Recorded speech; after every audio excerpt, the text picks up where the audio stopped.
Através da maior parte da sua história, a economia da Coreia era majoritariamente voltada para a autossuficiência ou mercado interno, com disputas acontecendo entre os próprios coreanos e também chineses. A produção tinha muita ênfase principalmente em produtos como arroz, cevada e outros grãos, organizada em torno de uma hierarquia feudal rígida. Ao final do século XIX, a Coreia se chamava Joseon e era basicamente uma monarquia absolutista, com relações tributárias aos Qing da China. Com um gradual aumento da influência ocidental no Oriente, que começou em Joseon por volta do fim do século XVIII, muito conhecimento novo chegou à Coreia, através de viajantes e mensageiros, vindo principalmente de Qing. Tecnologia, filosofia e até mesmo o catolicismo entravam de pouco em pouco na Coreia, o que ficou conhecido como Seohak, ou conhecimento ocidental. Muitos da elite coreana viram isso de forma extremamente negativa, o que culminou até mesmo numa perseguição aos católicos em 1801, mostrando que o país ainda se apresentava muito fechado em relação ao Ocidente, algo que era comum à época para os países asiáticos, como ocorreu no Shogunato, no Japão. Apesar disso, haviam os intelectuais progressistas que argumentavam que a Coreia devia se ocidentalizar, assim como vinham fazendo os Qing. Joseon, então, a partir daquela época, passou por um período de grave conturbação política, corrupção generalizada, brigas incessantes pelo poder e isolacionismo crescente. Isso começa a mudar na década de 1860, marcada pelo agravamento das políticas de isolacionismo e perseguição contra católicos, que culminou em diversas rebeliões pelo país e também nas invasões francesas da Coreia. Nessa época, diversas intervenções internacionais aconteciam no país, culminando posteriormente na colonização japonesa. O povo coreano estava se sentindo ameaçado pela presença internacional no seu país, e após vários eventos problemáticos, uma rebelião se instaurou, conhecida como a Rebelião Camponesa Donghak. O problema é que essa rebelião escalou no final para uma guerra entre Qing e o Japão, que terminou com a derrota de Qing, o estabelecimento do Império Coreano e o fim de Joseon.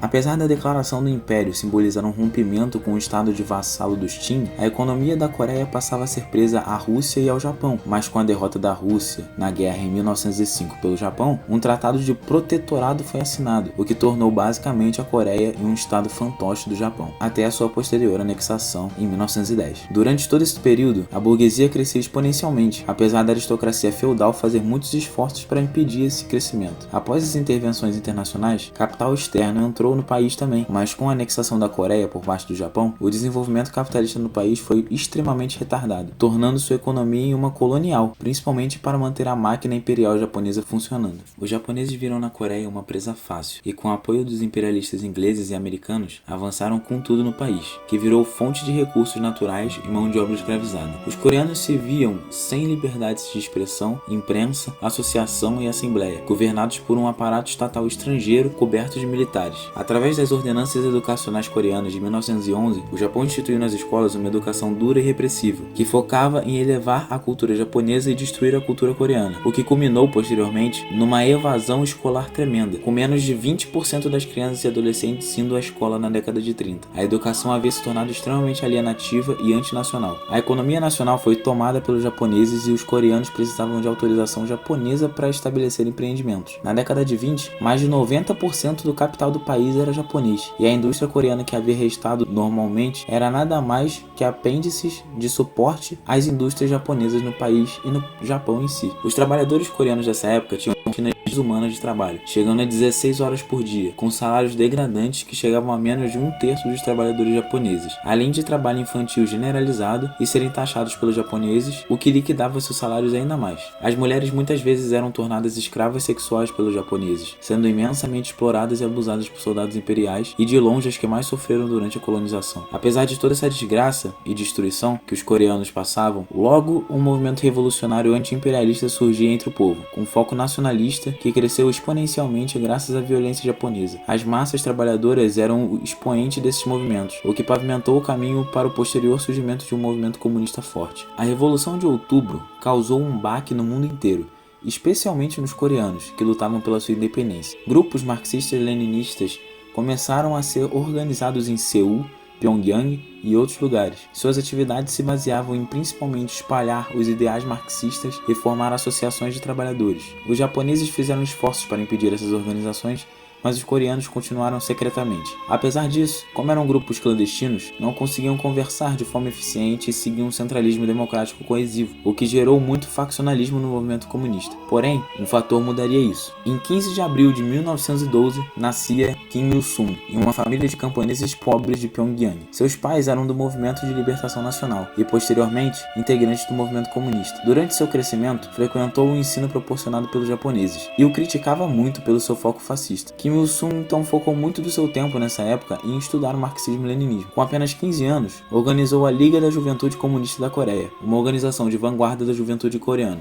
Kim Il-sung organizou a nova geração em um movimento comunista orientado à ideia justa. Orientou as novas táticas e estratégias revolucionárias, o que permitiu que, diferente da geração anterior, a nova geração não tivesse faccionalismos e fosse muito mais coesa, o que fez com que em 1947 o movimento comunista tivesse mais de 700 mil membros, tanto no norte quanto no sul da Coreia. Em 1930, o Exército Revolucionário da Coreia e o Exército de Guerrilha Popular Anti-Japonesa foram criados, sendo esse o braço armado do movimento comunista orientado por Kim Il-sung. Ao longo dos seguintes anos de ocupação japonesa, os exércitos do movimento foram pioneiros em travar uma guerra de guerrilha com os soldados japoneses, travando os passos iniciais para uma revolução absoluta. Nessa época, o movimento também começou a fundar escolas, jornais e diversas outras instituições, de pouco em pouco fundando um estado paralelo ao da ocupação, tal qual aconteceu na Rússia antes da revolução. A guerrilha duraria até o fim da ocupação japonesa em 1945, resistindo bravamente e liberando de pouco em pouco a Coreia, com eventos como a Batalha de Pochombo marcando esse período. A situação na Coreia, após a ocupação japonesa, era extremamente complicada. Apesar de, por um lado, o povo estar todo em euforia pelo fim dos crimes e ocupação japonesa, todo o país, que nem era um país ainda, estava caindo aos pedaços. Por toda a Coreia, inclusive no sul, os esforços de Kim Il-sung levaram ao partido forte e um exército popular poderoso, que derrotou as últimas forças irredentistas japonesas juntamente aos soviéticos. A Revolução Popular rapidamente avançou pela Coreia, com trabalhadores tomando as fábricas, lutaram contra seus senhores de terra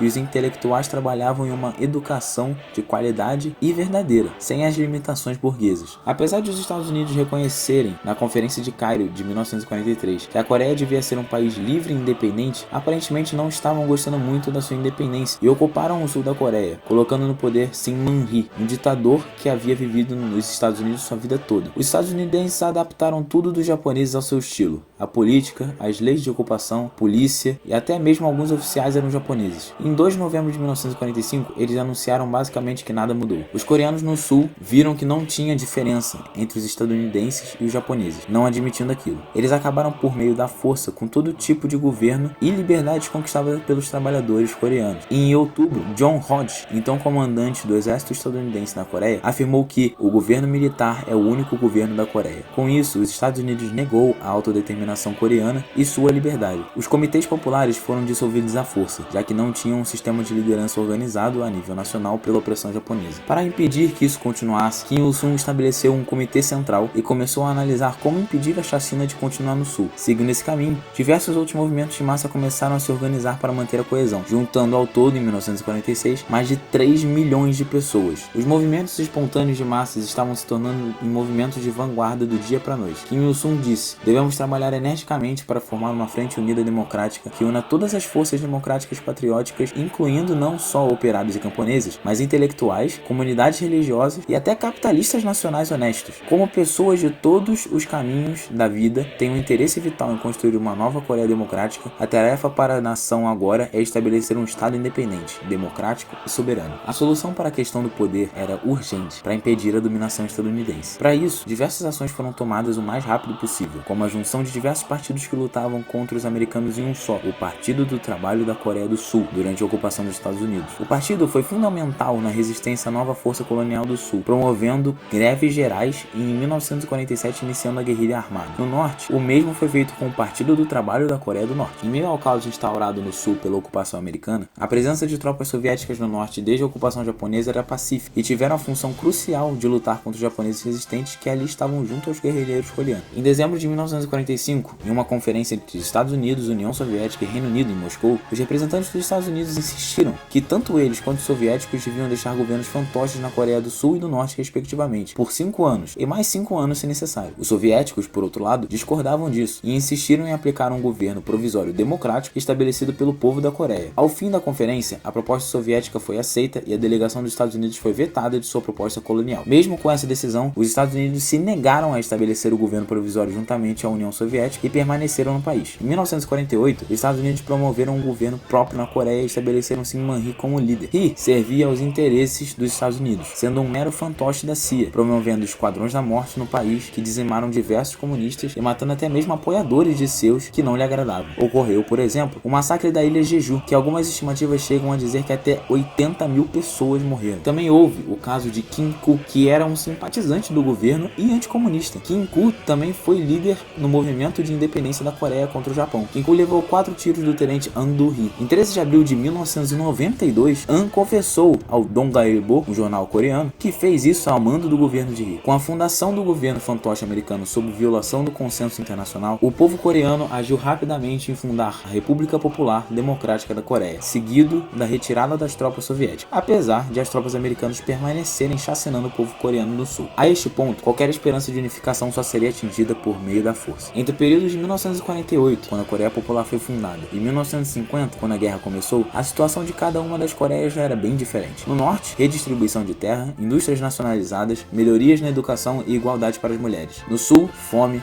desemprego e a presença assustadora dos japoneses que foram reintegrados pelos americanos. Durante todo esse período também, o governo no norte e Kim Il-sung sempre insistiram na necessidade de uma reunificação pacífica, enquanto o sul, Rhee tentava aniquilar todas as forças comunistas de seu país à força. Para se ter uma ideia melhor, nas eleições legislativas de 1950 no sul, a facção de Rhee conseguiu apenas 14 dos 210 assentos da Assembleia Nacional. Se contar com os políticos independentes apoiadores de Rhee, esse número sobe, mas para apenas 47. Isso é aproximadamente 22% dos votos. Vale dizer que essa eleição aconteceu em meio a um clima de repressão, onde dezenas de candidatos opositores foram presos. As eleições de 1950 mostraram a Rhee e aos Estados Unidos que a derrocada do governo do Sul era apenas questão de tempo. A única saída para a sobrevivência política de Syngman Rhee e a permanência da neocolônia americana na Coreia era a guerra. Em 12 de junho de 1950, Syngman Rhee, vendo a derrocada de seu governo, mandou Chang Myon, um colaboracionista com os Estados Unidos, para Washington o mais rápido possível para pedir a ajuda do governo estadunidense para acabar com a crise. Os Estados Unidos começaram a se preparar para a guerra na Coreia, enquanto a Coreia Popular propunha uma unificação pacífica novamente em 7 de junho, mas o governo de Rhee colocou a etiqueta de traidor em qualquer um que ousasse concordar com a proposta de unificação. Ao longo das semanas seguintes, diversos conselheiros militares americanos foram enviados à Coreia, e em 23 de junho, 2 dias antes da guerra propriamente dita começar, diversos grupos de artilharia estavam posicionados na fronteira do sul. Às 22 horas, começaram a bombardear o norte. A partir das 22 horas de 23 de junho e ao longo do dia 24, mais de 700 projéteis de artilharia foram atirados em direção ao norte. E dia 25, milhares de soldados do sul avançaram contra o paralelo 38, linha que demarcava a fronteira em direção ao norte. Este foi o marco que iniciou, de fato, a Guerra de Libertação Nacional. Para se ter uma ideia, isso são, mais ou menos, 42 mil pessoas avançando contra o governo da Coreia Popular ao mesmo tempo, em um único golpe de ameaça à democracia e à soberania nacional. Em 26 de junho, Kim Il-sung fez um pronunciamento nacional na rádio. Na ocasião, ele disse: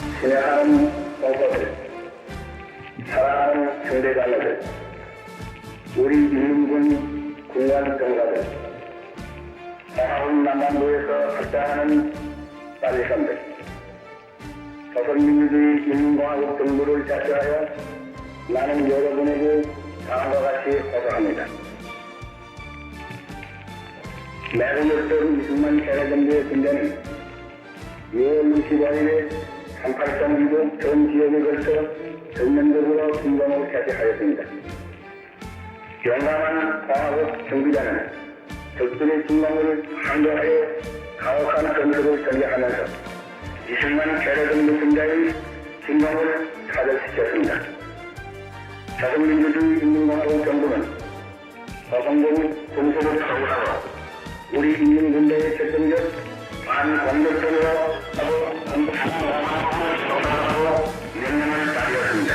Para a surpresa dos Estados Unidos, a reação do governo popular da Coreia foi imediata e extremamente eficaz. Grupos de guerrilha desestabilizaram internamente o Sul. Os líderes militares do governo fantoche do Sul e dos Estados Unidos ficaram tão desesperados com a reação bem-sucedida do Norte que eles começaram a matar qualquer ser vivo que viam pela frente no Norte. Para se ter uma ideia, em alguns vilarejos estimam-se que até 87% da população foi assassinada. Os Estados Unidos matavam seja quem for, militares ou civis, homens ou mulheres, crianças ou idosos, sem distinção. Praticavam terrorismo, posteriormente expondo seus cadáveres em público como exemplo. Em 2005, o governo do sul da Coreia reconheceu e divulgou os nomes de 163 mortos e 55 feridos no episódio que ficou conhecido como Massacre de Nogunri, e complementou, dizendo que muitas vítimas não foram identificadas ou não tiveram seus nomes reportados. A Nogunri Peace Foundation estima que cerca de 250 a 300 pessoas foram mortas, a maioria mulheres e crianças. Essas pessoas eram civis refugiados de guerra, e os que sobreviveram contam os horrores cometidos pelos estadunidenses.